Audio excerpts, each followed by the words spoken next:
Hello, hi everyone. I'm gonna keep this short because I know everybody's here for the food. But before we dive in though, I wanted to make a quick announcement. Woo Can Cook is opening its very first physical location in West Oakland at the Prescott Market Food Hall. Yes, after more than 3 years, we are finally graduating out of our 10x10 Easy Up tent into our very own real life kitchen, y'all. Before we do this though, I am also crowdfunding a small portion of our financing because it's gonna be really expensive. So there's a bunch of cool rewards that I think a lot of folks have been waiting for, like Woo Can Cook t-shirts, aprons, virtual and in-person cooking classes, and a bunch more stuff. So if this sounds like something that you might be interested in, it would mean the world to me if you could donate whatever that you are able to, or if not, simply sharing the campaign link also helps a lot too. More about this in the link in the description, or visit woocancook.com/eats for more information too. Okay, back to the food.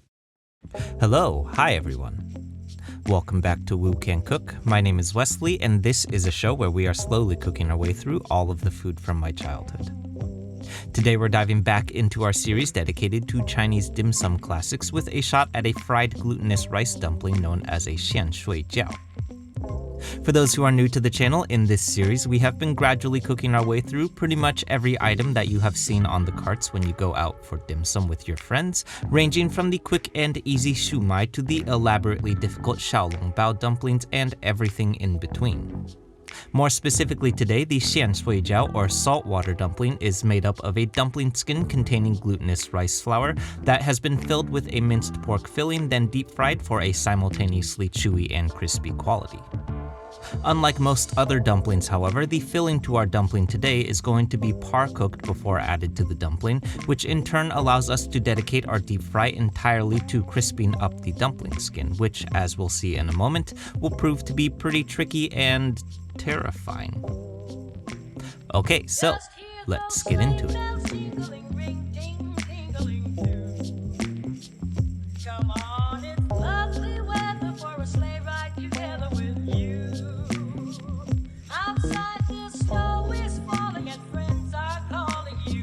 Okay, so diving right in, we're kicking things off here first with the dough to our dumpling skin, since it's going to need some resting time, beginning with 3 ounces of wheat starch dissolved in 4 ounces of hot but not boiling water. Now, those following along with this series may recall the absolutely disastrous experience that we had using wheat starch in our hargao recipe a few weeks back, because this stuff is pretty temperamental. So I'm following pretty closely to a recipe from Made with Lao for our dough, who is, amongst many things, the definitive resource for all things Cantonese.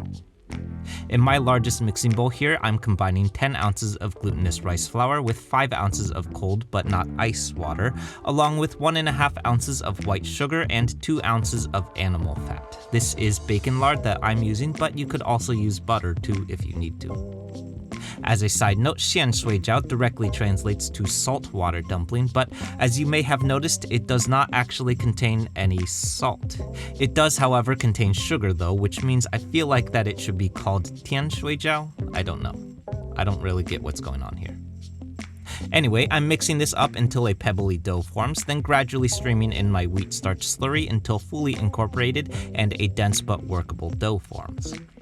Then I'm wrapping this in plastic wrap and setting aside to rest for 30 minutes while we dive into our filling next.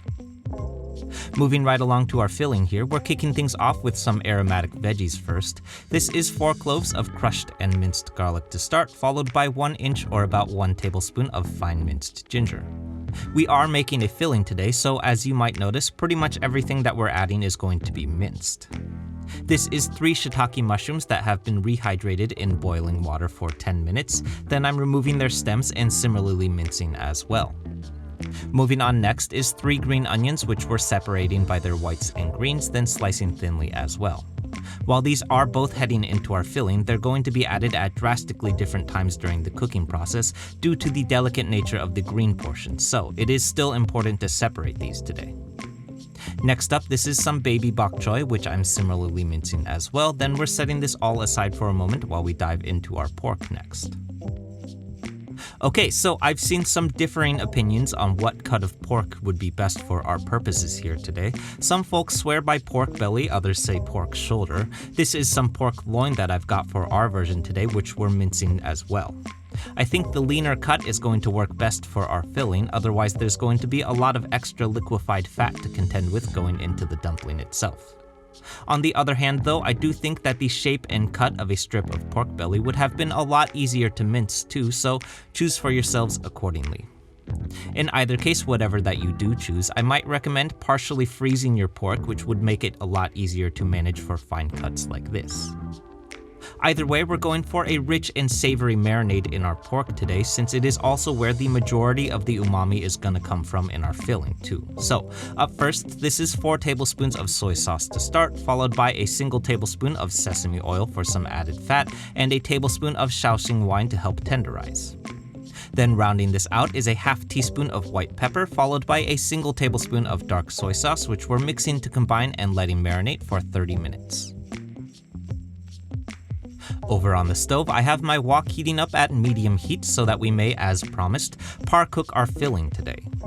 In addition to alleviating the responsibility of cooking the filling through in our deep fry, this par cook is going to first give us the opportunity to activate some aromatics like our garlic, ginger, and bok choy, as well as an opportunity to impart some nice smoky wok hei too. So going in first, this is 4 tablespoons of peanut oil, then as always, long yao for that nice non-stick surface. Then here's my minced pork going in, which we're spreading across the wok surface so that we may sear undisturbed for 2 minutes before tossing with the wok tilted downward for wok hei. Then next I'm removing my pork, reheating the wok as hot as possible now, then adding 4 more tablespoons of peanut oil and giving 1 more long yao.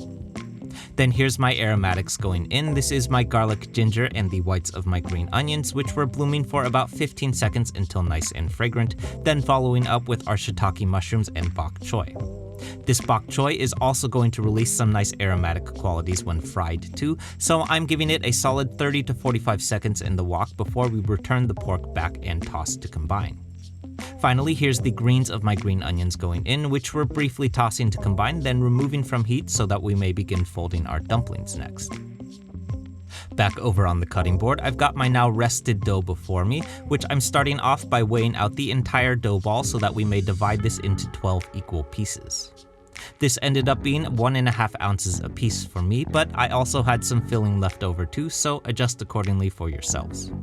Now, the good news here is that a Xian Shui Jiao does not require any rolling or folding, which technically makes it a pretty easy dumpling to fold, because essentially we're just going to work the dough into a disc, then add a tablespoon of filling to the center and fold the whole thing over to shut.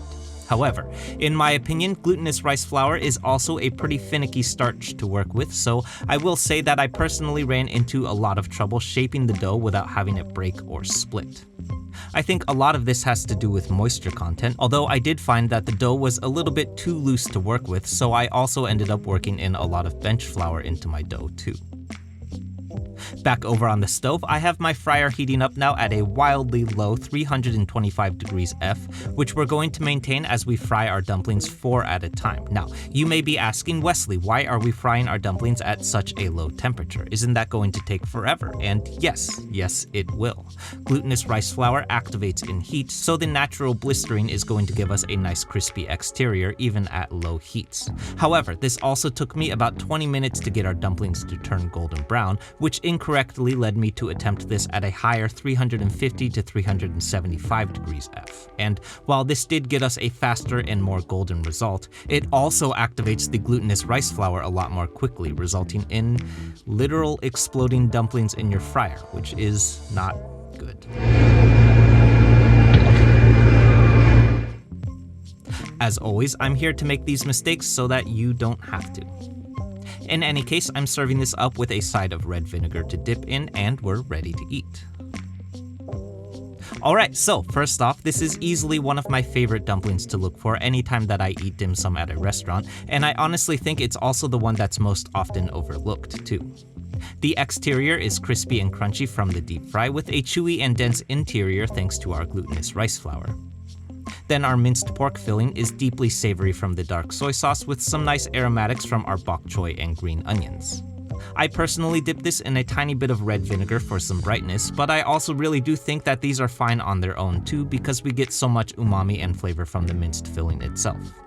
Finally, despite all of my complaining and inevitable mishaps, I do actually think that this is a relatively easy dumpling to assemble, provided that you are comfortable handling glutinous rice flour. The lack of a more intricate fold and/or roll to the dough makes the assembly process pretty quick, which is useful because you're going to need some extra time for that deep fry.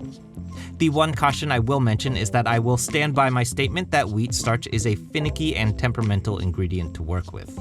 On multiple attempts now, I have used the exact same ingredients and quantities and gotten wildly different results because of the way the starch reacts from the temperature of the water. So be warned, and I would recommend buying some extra wheat starch for your own attempts for when you inevitably need to restart.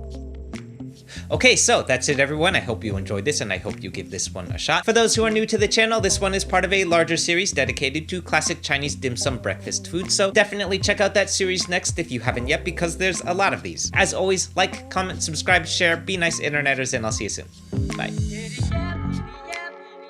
Let's go. Let's look at the show.